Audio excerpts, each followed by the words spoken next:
Why are you doing this? You did this to yourself. And admitting that is the first step. You're a crackhead.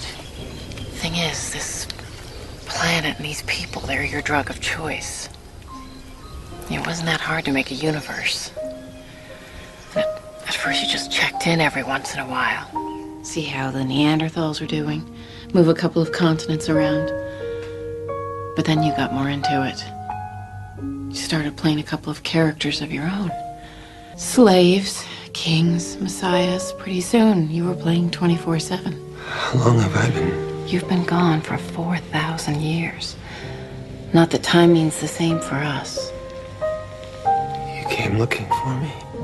That's what a girl does. Why now? Because you forgot who you were. They forgot this wasn't real. We couldn't just storm in on a fiery chariot. It was your universe. We had to play by your rules. We had to show you how limited and corrupt your little world was. Don't get me wrong, it's a nice place. It's cozy. But do you remember where you came from? It was warm and white. You can't describe it with human words. You can't think it with human thoughts. We need you to come back. With us. Come back with me. Keep in mind this clip from the movie The Nines. Very relevant to our topic, and of course, your existence. In the meantime, happy heresies and welcome to the desert of the real. Welcome so much to AM Byte, always broadcast at the virtual Alexandria, that state of mind where East meets West. This is your incessant but emancipating exploration of history's most feared yet misunderstood heretics, the Gnostics, as well as their brethren in the esoteric and Dionysian freethinkers. We run with those searching for the truth and avoid those who have found the truth. As the Gnostic-minded W.B. Yeats said, man can embody the truth, but he cannot know it. And we certainly embody the living expression of ancient perennial truths from places ruling angels fear to tread and alarmed at wickedness in high places. As Albert Camus wrote, the only way to deal with an unfree world is to become so absolutely free that your very existence is an act of rebellion. This is where we hold them! This is where we fight! This is where they die! I am Abraxas, that terrible god above God as the ancients knew him. And as the Gospel of Philip says, we created those lower gods, and those gods should worship us, because, as the Apocalypse of Adam says, we were once higher than the lower gods. The narrative just got turned on us. Or as Neil Gaiman wrote in American Gods, people believe. It's what people do. They believe, and then they do not take responsibility for their beliefs. They conjure things and do not trust the conjuration. People populate the darkness with ghosts, with gods, with electrons, with tails. People imagine and people believe, and it is that rock-solid belief that makes things happen. And at one point, we drew from the wrong archetypes and created the wrong gods because we lost our nerve and then lost our innate beauty and power. Believed too much and too rock hard because it was easier. But no more believing, and it's time to start knowing and understanding and experiencing what we are and where we belong, higher than the gods. All the gods are to be feared and respected. I'll tell you a secret. Something they don't teach you in your temple. Gods envy us. They envy us because we're mortal. Because any moment might be our last. Everything's more beautiful because we're doomed. You will never be lovelier than you are now. We will never be here again. And yes, like you, I am in my meat sack incarnation, and in this part of the multiverse, it's called Miguel Connor. And it's January, the year of our demiurge 2019. A new year, and is it Meet the New Boss? Heck and heckity, 2018 was a hard solar cycle for me, with a lot of changes and a lot of loss, escaping some prisons to end up in new ones. But what did I do? I pushed back by loving my family harder and loving you harder. In that respect, creating more podcasts and starting both the Abraxas Brief and Heretics Anonymous. I pushed back against the Archons. I brought out more of me. And as you'll soon see, it's essential to rise above the gods and stop believing. But it's not who you are underneath. It's what you do that defines you. That's because we have the pluralic pleasure of being joined at the virtual Alexandria by David Schoen to discuss his book, The War of the Gods in Addiction, CG Jung, Alcoholics Anonymous, and Archetypal Evil. It's an incredible book and interview. Even if you know you're not an alcoholic, it will assist you in understanding your shadow, your poorly chosen archetypes, and yes, your addiction to the material world that every human suffers from. It's a madhouse! A madhouse! Also, David's work reveals that Jung was far more dualistic than most contend. I'm sure that will anger the Jungian experts out there, always throwing shade at me when I make my sober, no pun intended, arguments that Jung was indeed a Gnostic, albeit a reluctant Gnostic. Now answer my question or you'll be standing tall before the man. I think I was trying to suggest something about the duality of man, sir. The what? The duality of man, the Jungian thing, sir. Although I've admitted in the past I am in recovery, I won't go much into detail in this introduction.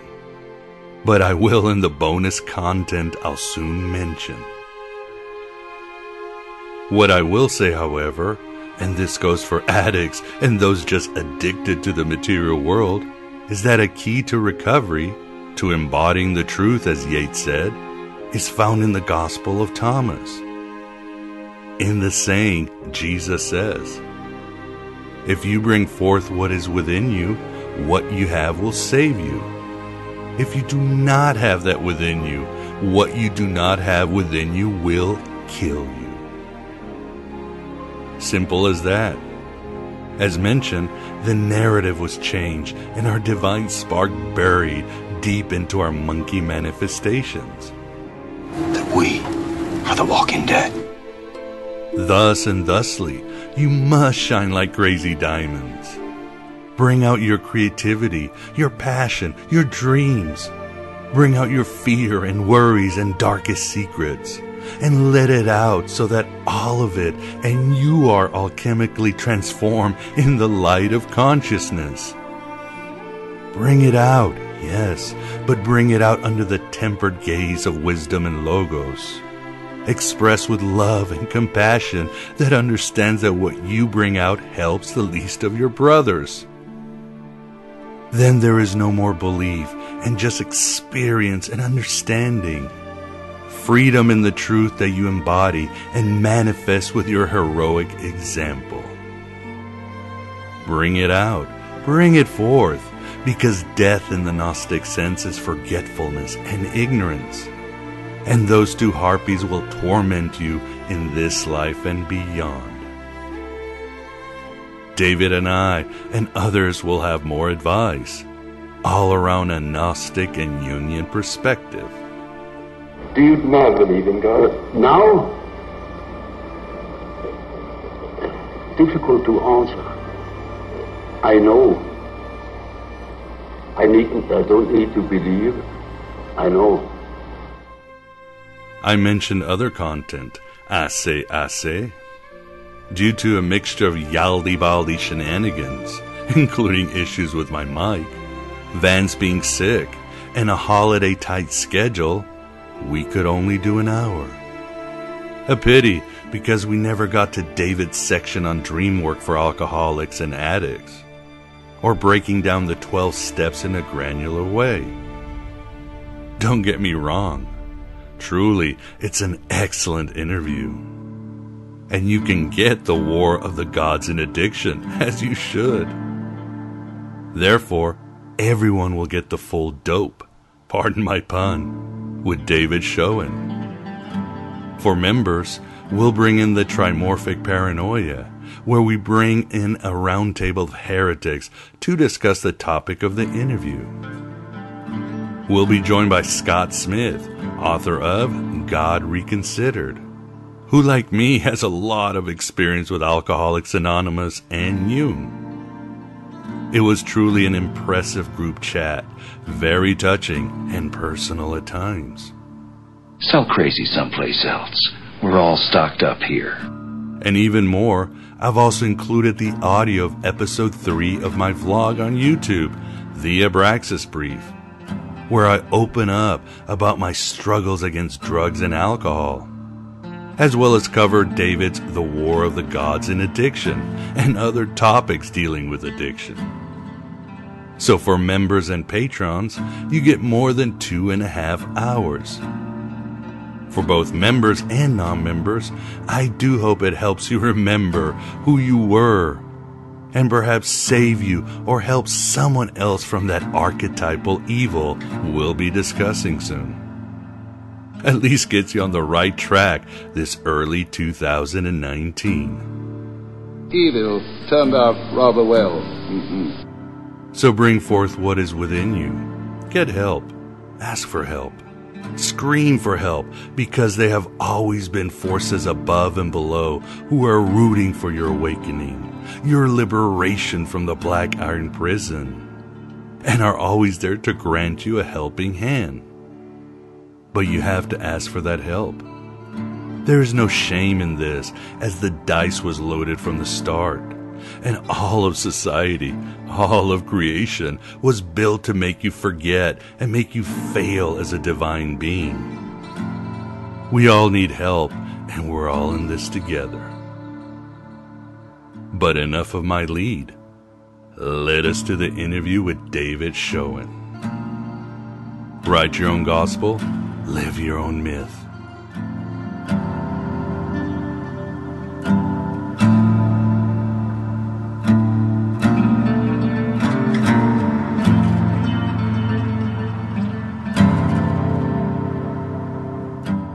This is the Aeon Byte interview, and with us we definitely have the pleasure of being joined by David Schoen to discuss his book, The War of the Gods in Addiction, CG Jung, Alcoholics Anonymous, and Archetypal Evil. How are you doing today, David? I'm doing just fine. Thank you, Miguel. Oh, well, I really appreciate you coming on. As many in the audience know, I am a recovering alcoholic. It is a daily struggle, but I do get a daily reprieve. So life can be very good, and your book really spoke to me in many ways. Obviously, the show deals a lot with Jung and other things. So it was, I really appreciate you writing it, and I hope to share with the audience. So, but first, why don't we start a little bit about you? How did you tell us about how you got involved in Jung and psychology and the treating of alcoholics? Well, in graduate school at the University of Texas, I had a supervisor who was actually in training to be a Jungian analyst, and I became tremendously interested in Jung at that point. And then, it was about 10 years, and I read everything I could, and then I finally had the opportunity to start analysis and then to get into training in a regional society. And so then I became a Jungian analyst about 21 years ago or so. My connection with alcoholism addiction, it sort of comes from several paths. I have three brothers who are recovering alcoholics and are recovering through AA, which I'm very grateful for. But I also wound up working at an alcohol treatment facility and learned a tremendous amount about things. And I began to see that, people in the addiction field didn't know much about Jung, and people and Jungians didn't know much about the addiction field. So I thought maybe I could be the bridge and try to translate some of the things, especially for the therapists who are dealing with not understanding what AA is and what it does and why it works, etc. And then at the same time, it helped me to become clearer about what I saw as being a true addiction psychologically. So that's sort of an answer to your question. No, that's a great answer. And again, your book spoke to me a lot. And part of your book is this intriguing correspondence between Carl Jung and Bill Wilson, the founder of Alcoholics Anonymous, Bill W. as we call him. But before we get into these letters, I think moving forward, maybe we could discuss a bit the term addiction, which seems to have many levels and many perspectives. But in your book, you define it in a certain way, and it's very important to define it and get it right as we move on. So how do you define addiction, David? Yeah, at first I'd like to say that, that word's thrown around all over the place. And, if people eat too much chocolate, they call it an addiction. And right. Just sort of, and of course my position is if everything's an addiction, then nothing's an addiction. And, what I'm talking about is in terms of, something that ultimately, a person can't control. It's behavior that is very destructive, can ultimately kill them, and they have to continue to engage in that behavior because of the addiction. And now I draw the distinction between people who are abusing something, substance or behavior or whatever, that they still have the ego, willpower, self-control ability to modify it. But a person who's truly addicted needs some extra power, help to be able to do that, and they can't do it just with their ego and self-control and willpower. And so to me, the idea of an addiction is a person who has crossed over that line, that they're not doing something that's recreational, experimental, or even abusive, but they're doing something that is controlling them, and they can't control it. And once a person, I believe, is across that line, they can't come back. And that's basically from the experience of AA and that seems to hold. And people who are able to return to drinking or using or whatever, in some moderate form, I would say, maybe had a problem or they were abusing, but they weren't truly addicted. The elements that I see as qualifying for an addiction is that it has to be a behavior that has the ability to completely take over control of the person, physically, psychologically, emotionally, their thoughts, everything. It becomes the prime agenda in the psyche to participate in the addictive behavior. But then I have a component that I think is relatively unique as far as I know, that I believe that there has to be, in addition to that, an element of archetypal shadow, archetypal evil, which locks into play when a person is struggling with the addictive behavior or potentially addictive behavior. And once that locks in, I think you have a true addiction, which to me is what is the part of that I say about an addiction, that it's not an addiction if it can't kill you. So, doing too much of something, or having a bad habit or whatever, are not things that ultimately will kill you. But I believe an addiction can and does, and I know people who are dead from that. And so yeah, it's a very important distinction, because I think if we don't address that and see that distinction diagnostically, then we start putting things into wrong categories, and then we try to address things that can't be addressed in therapeutically. In other words, if you work on strengthening the ego in a non-addiction and problem solving, you can probably be successful. But in an addiction, if you take an ego control position in trying to affect it, that won't work. People who are abusing things can modify and continue to use to some extent. If a person is addicted, that can, and then they have to be completely sober and abstinent from the addictive behavior, or they run the danger of relapsing, falling back into the jaws of the addiction, and truly putting their lives at peril if they do.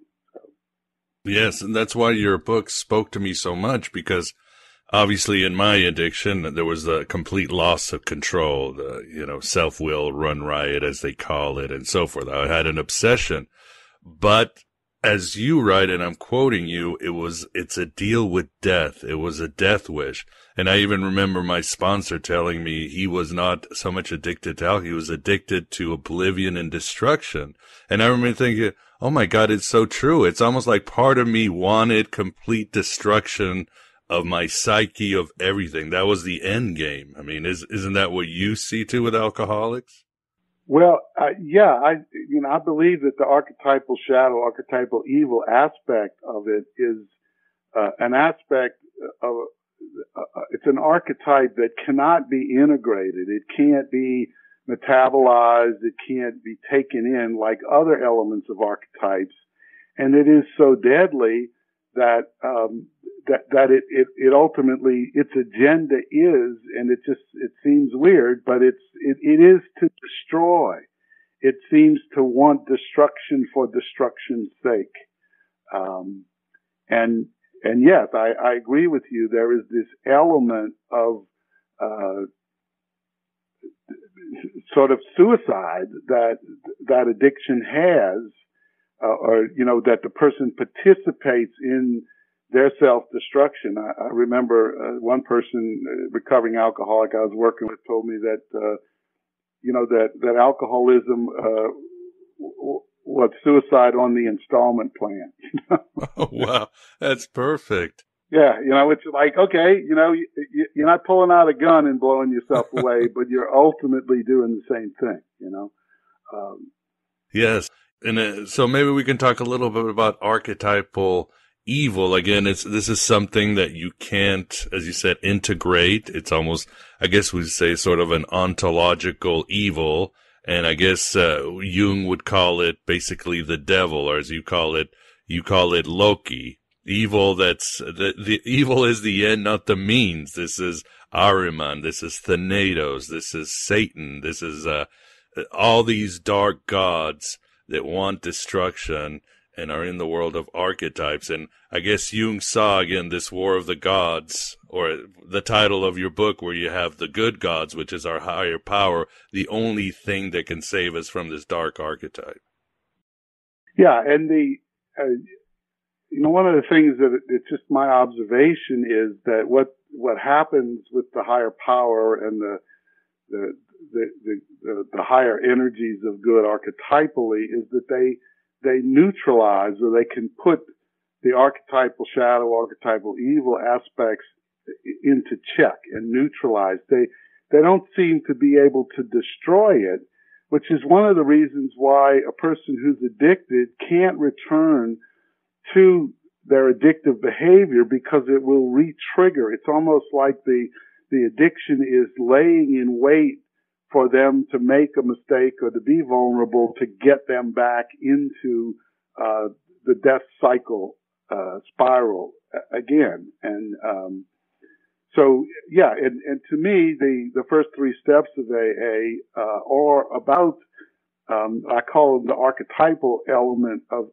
the 12 steps that basically calls into play the collapsing of the ego, the powerlessness that a person has. They have to surrender, and then they have to be open that they can be helped, and then they have to be willing to turn to the higher power or God or whatever the image a person has is, or belief system that can help them to check and neutralize the archetypal shadow, archetypal evil. And then the other steps begin to work on a lot of the shadow aspects of a person in terms of taking inventory and making amends and dealing with continuing to be honest and take responsibility for themselves, which is a lot of work in Jungian analysis, is on shadow. I'd say a tremendous amount, you know.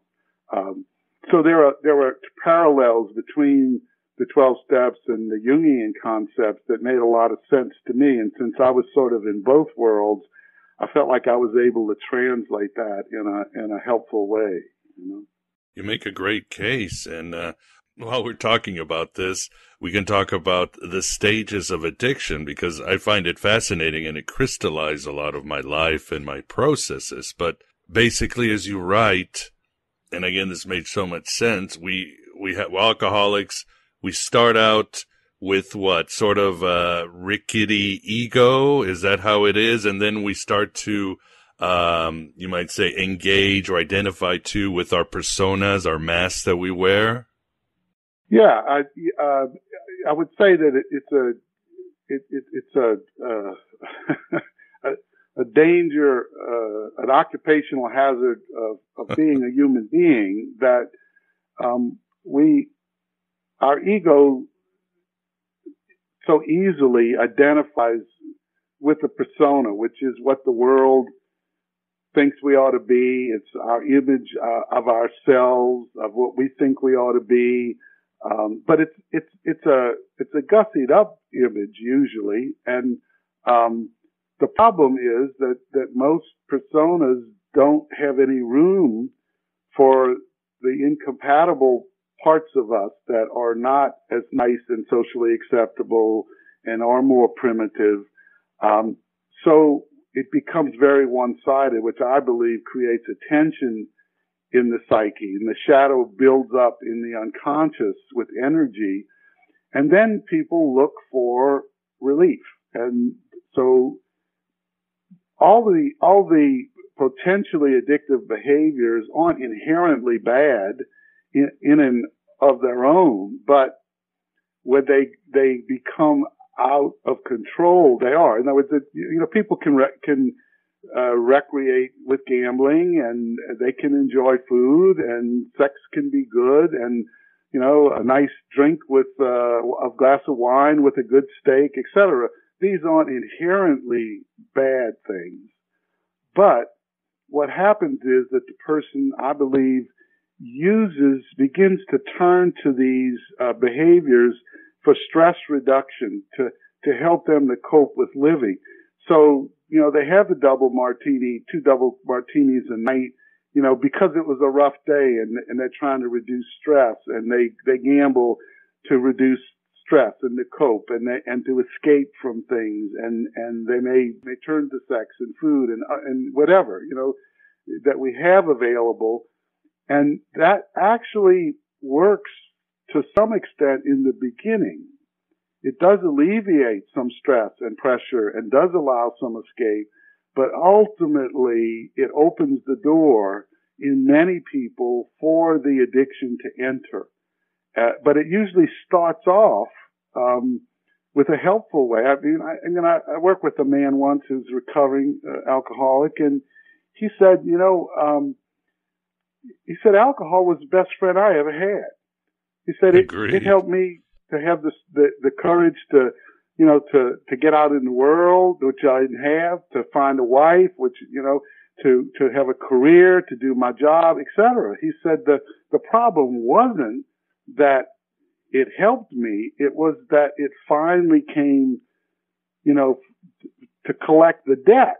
And then he realized that the addiction, the alcoholism wanted him completely, wanted to kill him.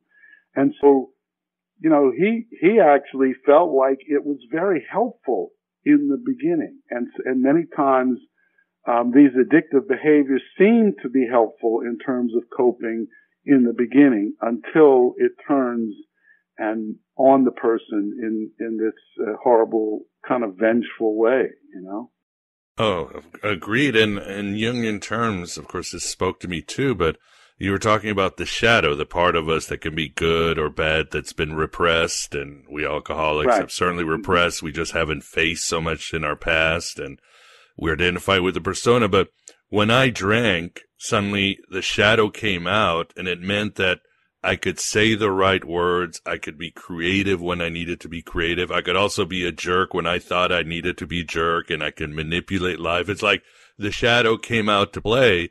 And of course, as you say, that really explains why artists and writers can be so maniac and whatever. The shadow's repressed and it just explodes, doesn't it?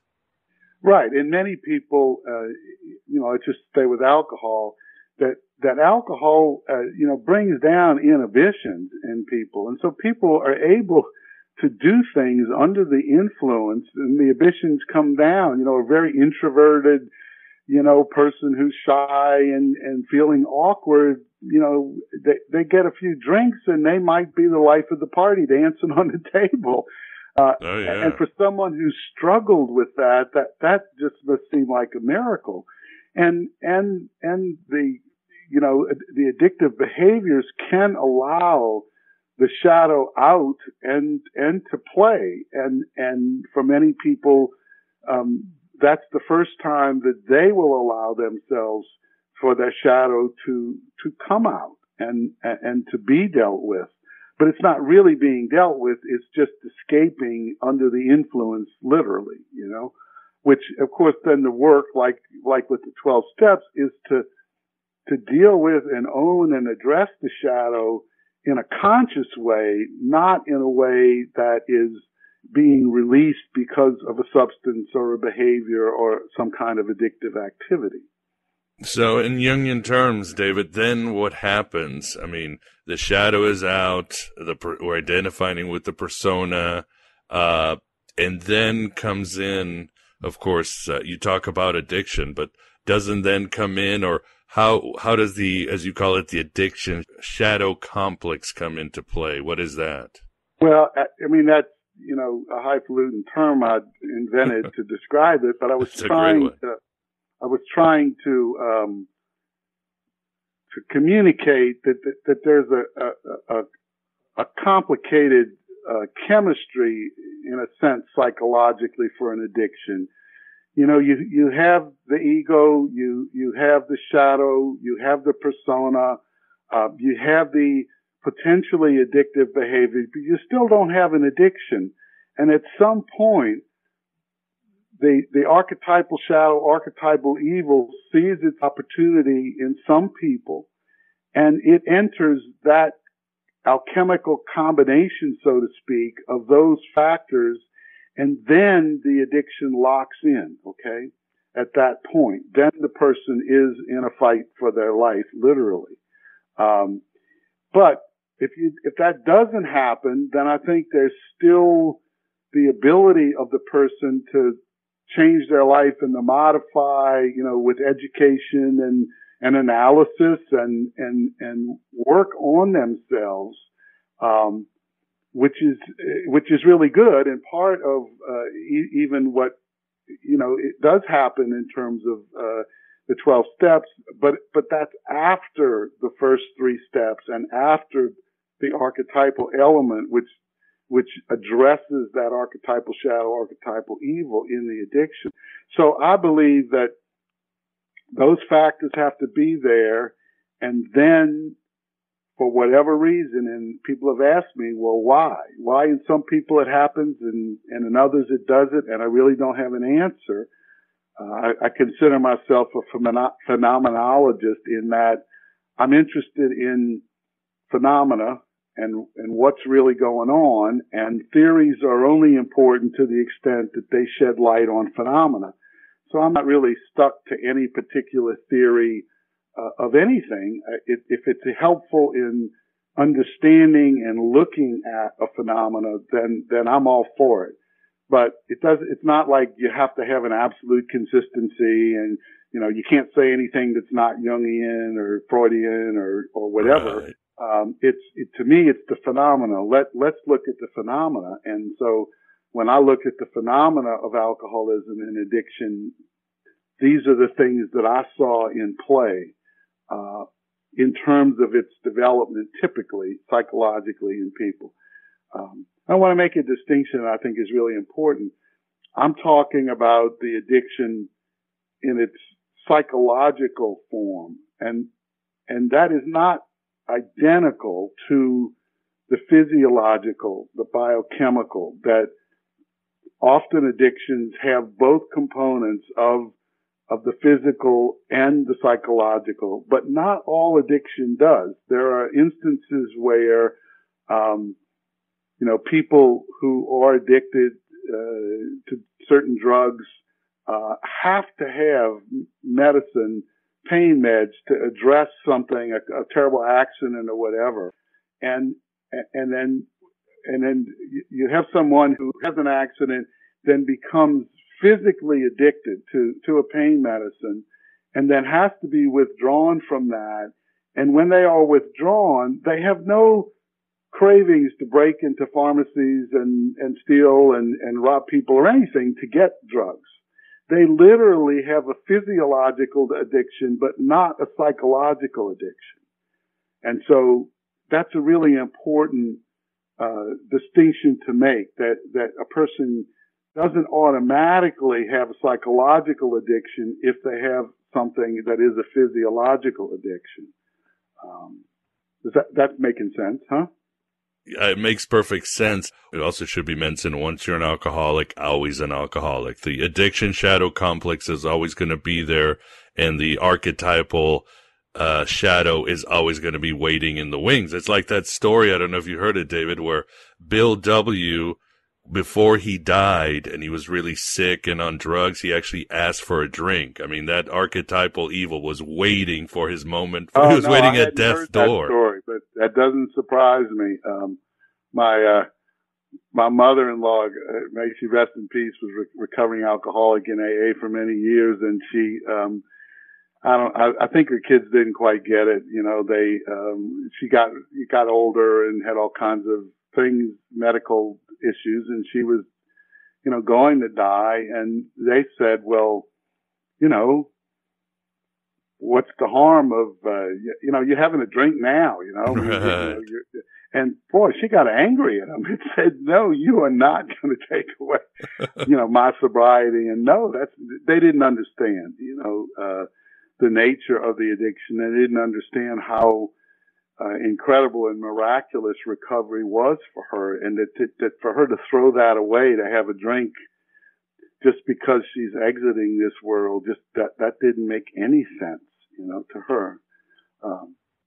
No, like you say, it's demon possession. Why are you going to leave this world in your last minutes with the devil inside of you? I mean, that's really what it is.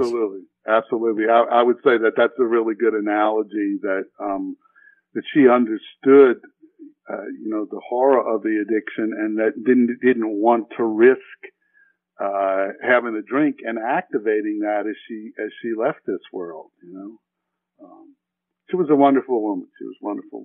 Well, bless her, and she rest in peace. And glad she died sober, as we like to say in the room. It's a very important announcement to make when it happens. And maybe we can discuss a little bit about the letters, the correspondence, and their importance between Bill Wilson and Carl Jung in 1961. I guess what I'd like to ask you first is, and I don't know the answer to this, honestly, why do you think it took Bill W. almost 3 decades to inform Jung of his influence?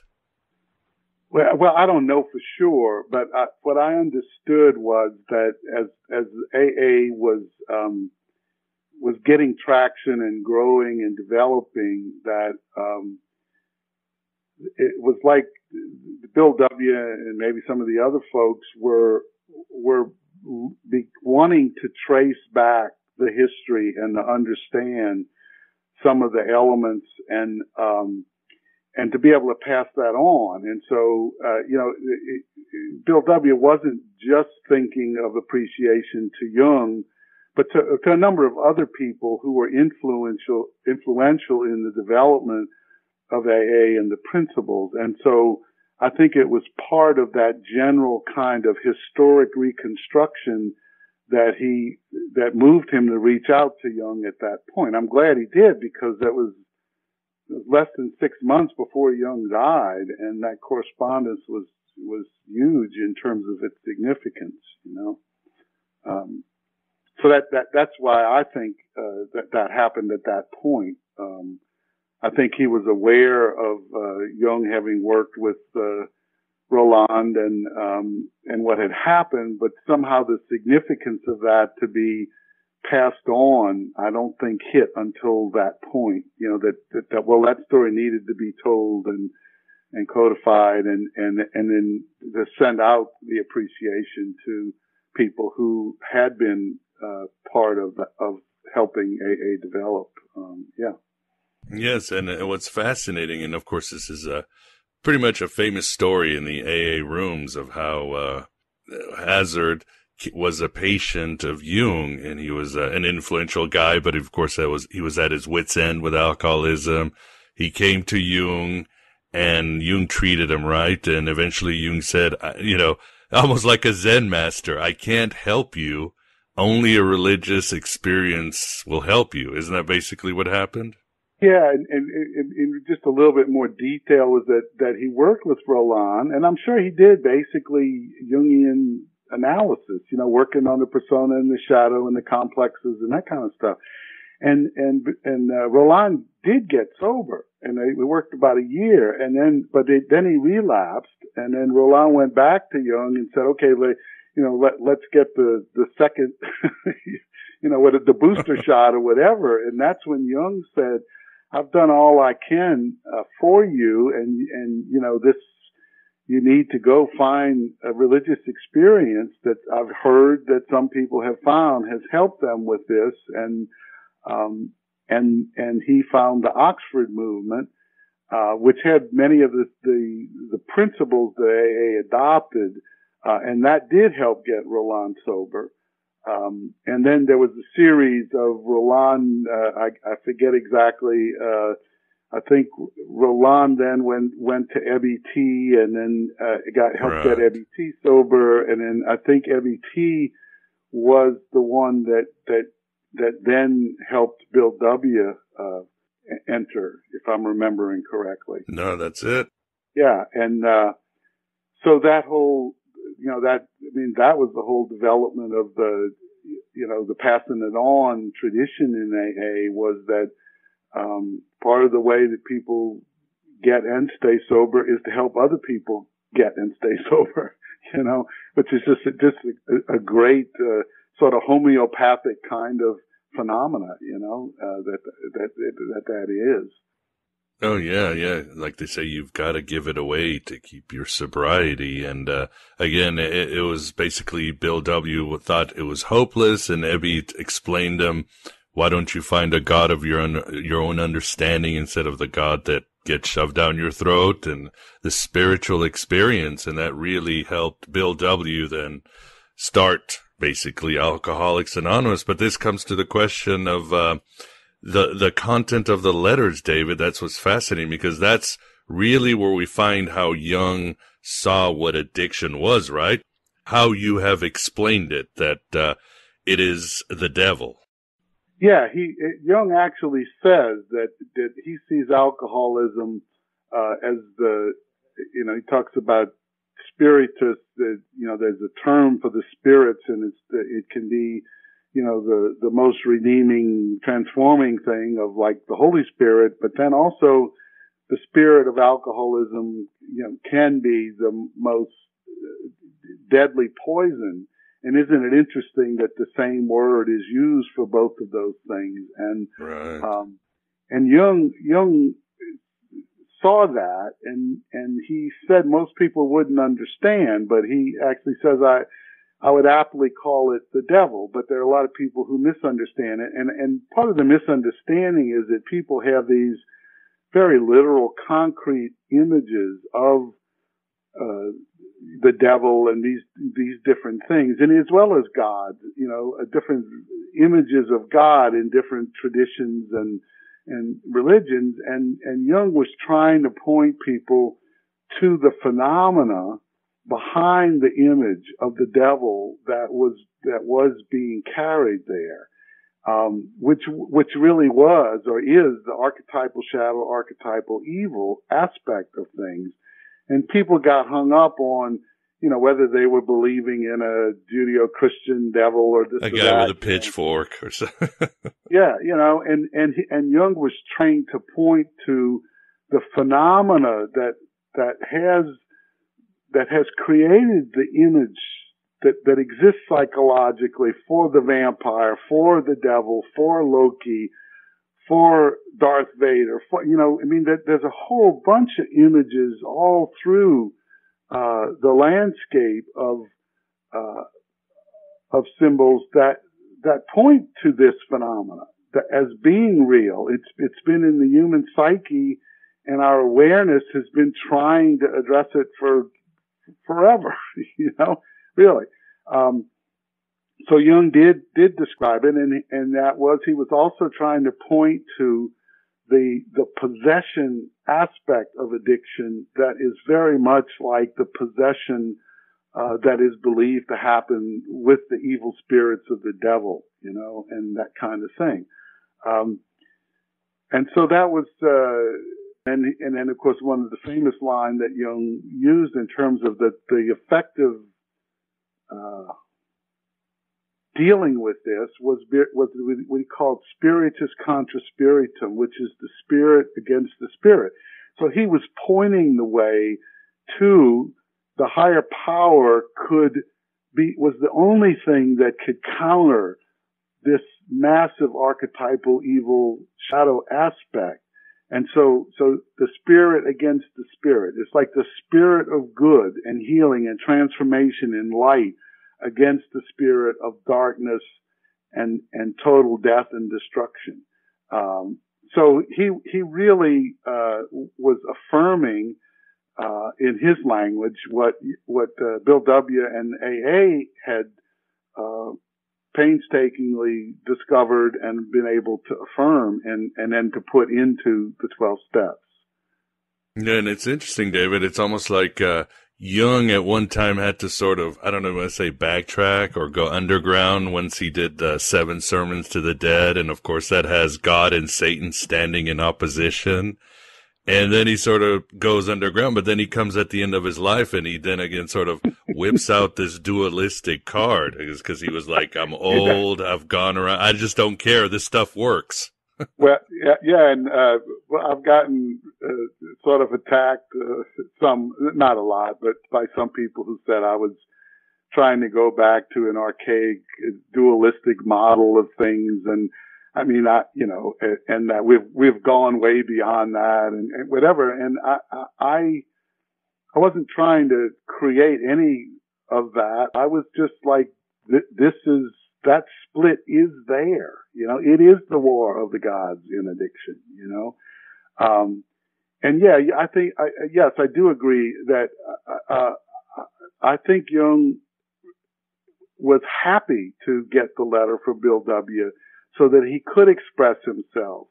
And then I think what he did was, I talk about this in my book, that I think as he's exiting this world, he just sort of throws this hand grenade out for the rest, for people to deal with after he's gone, because, which is sort of interesting that it wasn't, I mean, the letter's been around for a while, but somehow people didn't really get the significance of those letters and the implications. And that was part of what I felt was, I was doing by explicating those letters and explaining what those things were pointing to, which were tremendously helpful in terms of Jung's view of addiction and the 12 steps and what is healing and helpful and what isn't. And Bill W.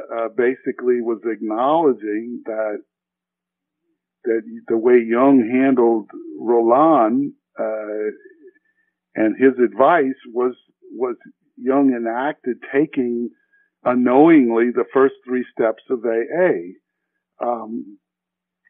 The whole powerlessness, his and Roland's, over the addiction, over the alcoholism, that there might be something that could help, and then to go find it. You know, exactly. And that was, that was,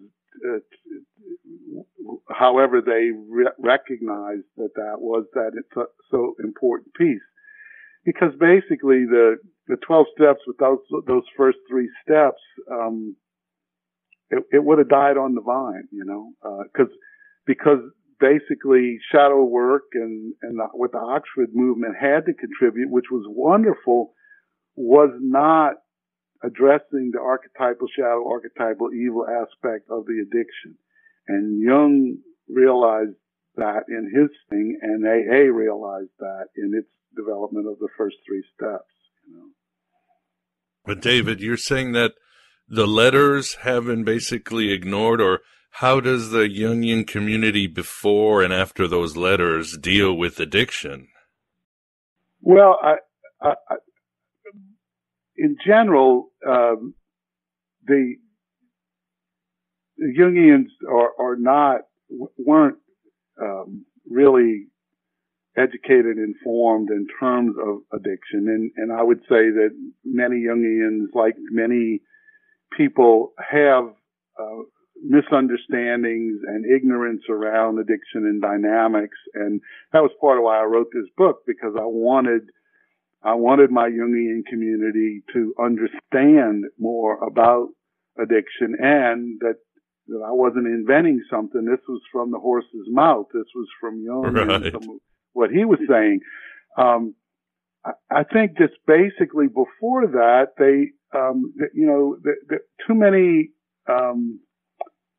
I think too many people were believing that they could analyze people out of their addiction, and it didn't work. Just as Jung found out, it didn't work. Okay, that it took more than a really good analysis. I mean, who could have a better analyst than Carl Jung? And if he couldn't do it, who could do it? You know. Right.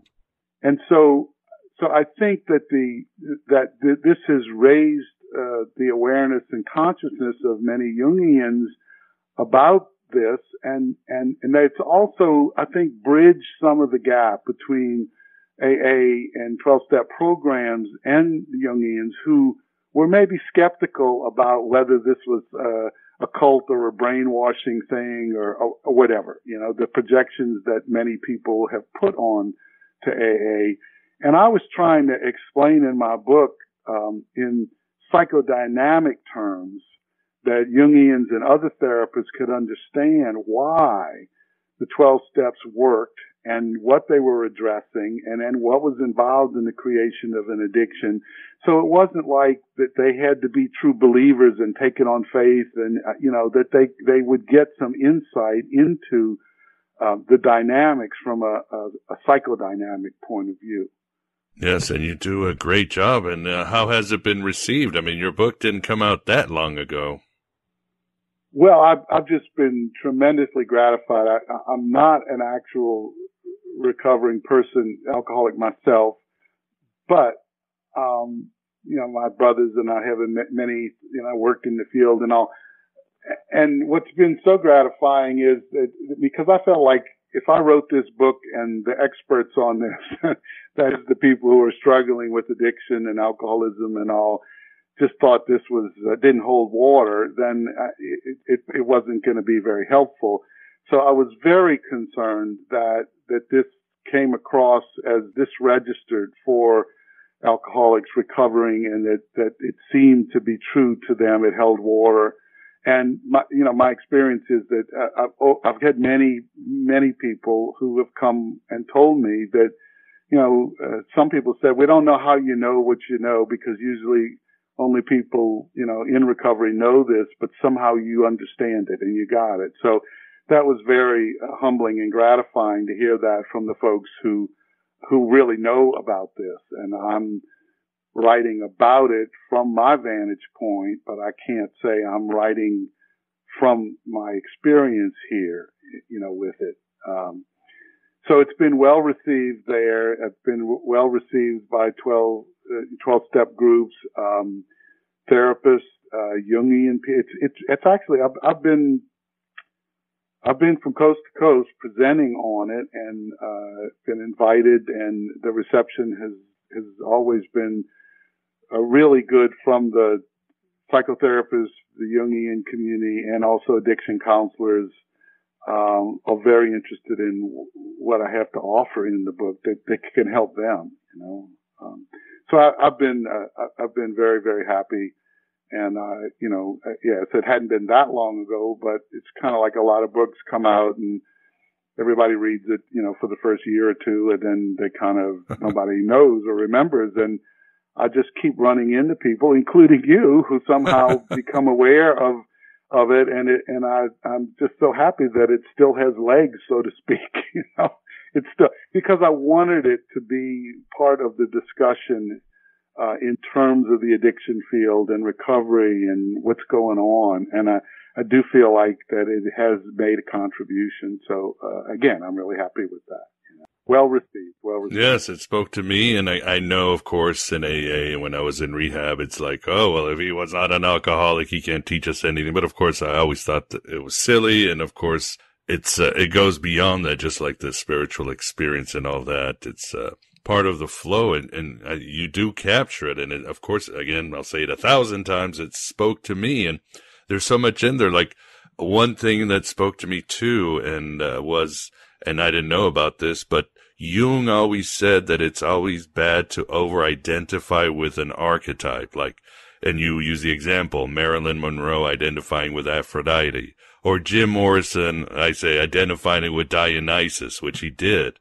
And this is very interesting. Why is that? And also the second part of the question is, you also say that alcoholics are just born wanting danger, wanting risk. What is that about? Trouble.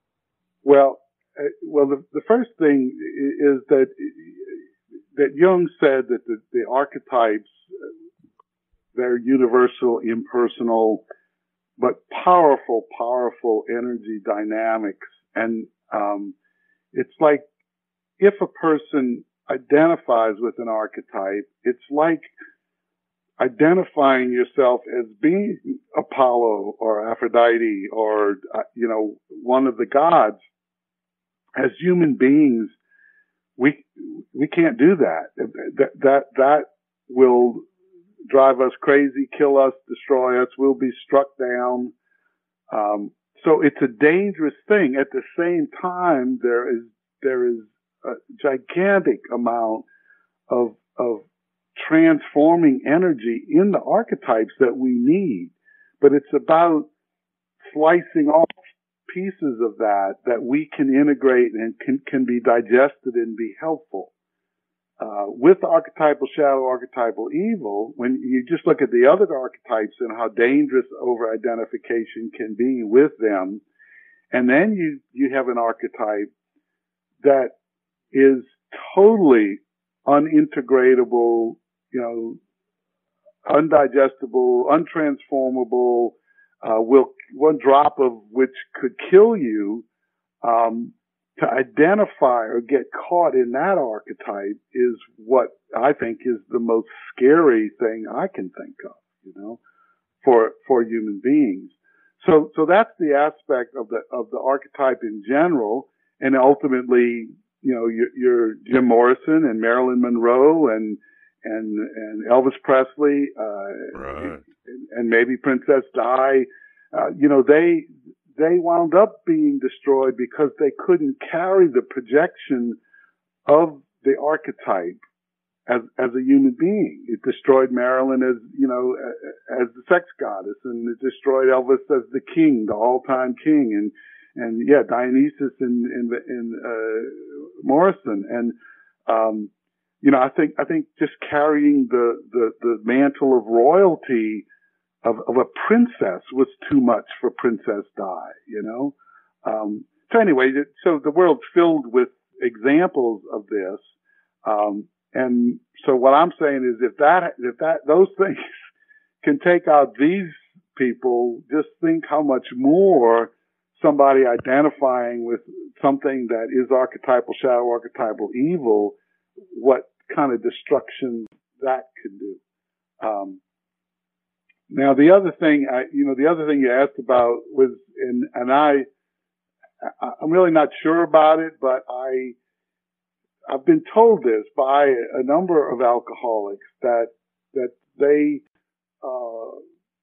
have a higher, and I've actually seen some research at one point that indicated some of this might be true, that they have a higher need for excitement and being on the edge, and that things that would satisfy other people are not enough stimulation for the alcoholic and that personality, and that's part of why they go to the alcohol. And part of that may be that they are looking for the Dionysian aspects in the alcohol. That Dionysius is associated with the inebriation and the loosening of things with alcohol, and Bacchus too. So that a person whose personality seems to need a more edgy stimulation, excitement, that person would probably gravitate more towards alcohol than, say, marijuana or something, or zoning out on Xanax. Right. It's like that.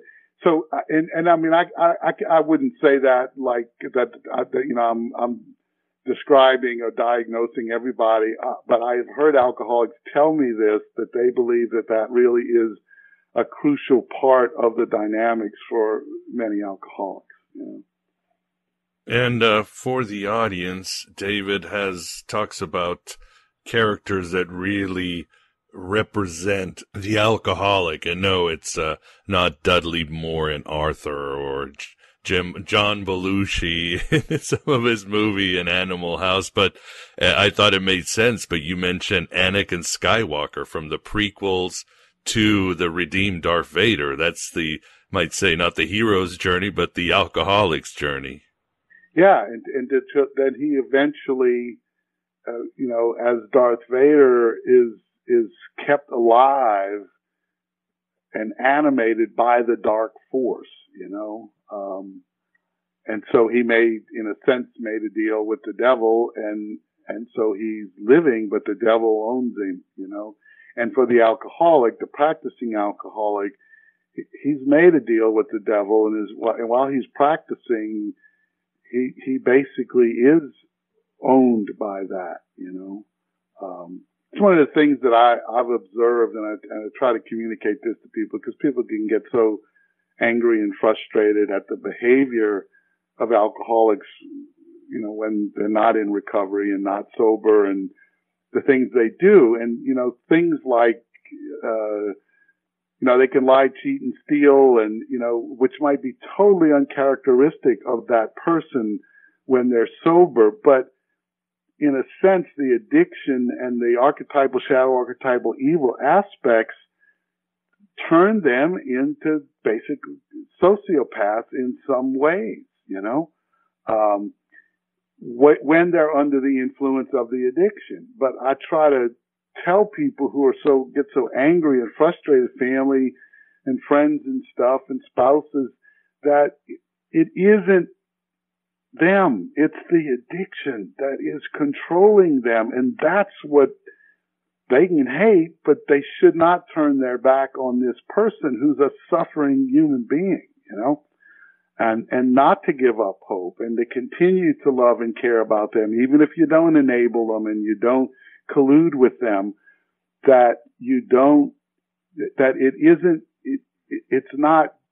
it's not the person, it is the person possessed who is doing this stuff.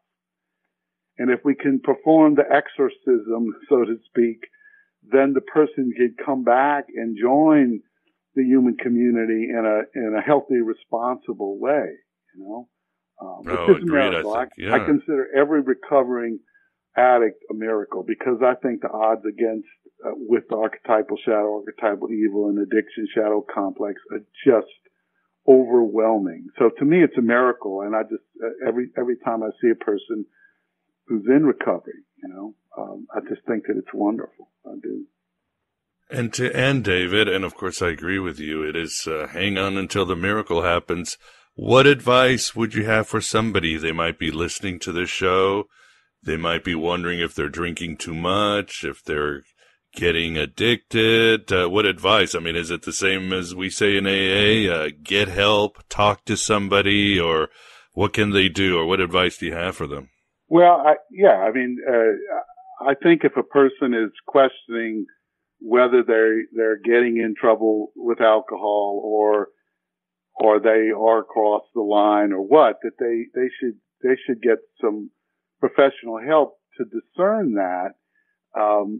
And if they are not across the line and they've been abusing, then there are things that can be done that can be helpful in terms of strengthening their ego and self-control and willpower ability,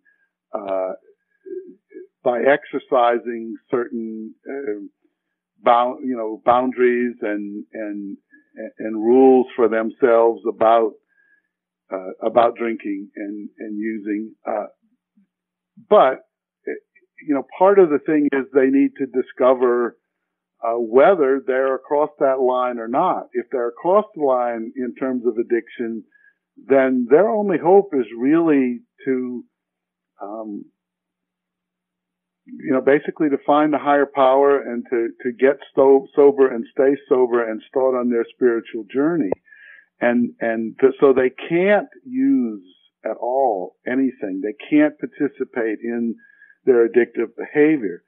There are experiments or things that I do sometimes with people who are asking this question, because I never decide for anybody. I say, look, it's your life, it's your, and so you have to figure it out. So, but I'll say, look, okay, you think you can control it? Well, let's see, okay? Once again, I'm the phenomenologist. Yeah, go out there and try it. So, and then I say, okay, so while you're working with me, I want you to, I do it with different people, but I'd say, okay, so you've been drinking too much and it's out of control. I want to see whether you have the willpower, self-discipline ability to have 2 drinks a week, at least 3 days apart, no more than that. Okay? And then they come in and either they've had the ability to do that or not. But people, then I sometimes will get to the point where some people will say, well, if you say you can take it or leave it, then I want you to not have anything now for like a couple of months. And I say, and here's the deal. If you can do that, that's probably an indication that you've been maybe drinking too much, but you can control it. You're not addicted.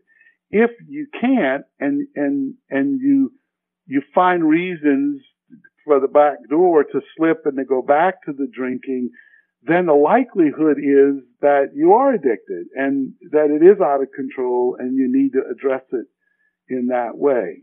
But it's so important that a person be accurately diagnosed on this, to have a chance to get healthy and to be whole again, whether they're addicted or not.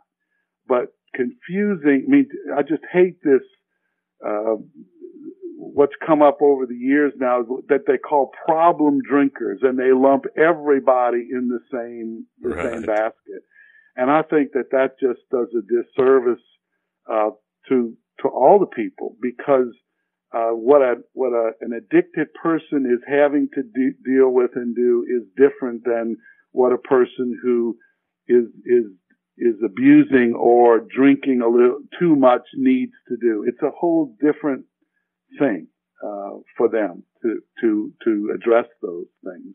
And to muddy up the waters with saying everybody's a drinking problem, I think is not helpful.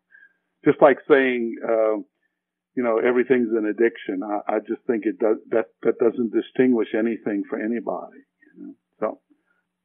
So I've enjoyed the interview, Miguel. Thank you for having me. Thank you, David. Really appreciate it, and really enjoyed the War of the Gods and Addiction. And thanks for coming on Aeon Byte. I appreciate it. And there you have it, my beloved truth seekers. A sobering and keep coming back interview with David Schoen, based on his outstanding book, The War of the Gods and Addiction. If you feel you have a problem with alcohol, drugs, food, gambling, or sex, then you probably do. Ask for help, inside and outside. As Paul said, pride cometh before the fall.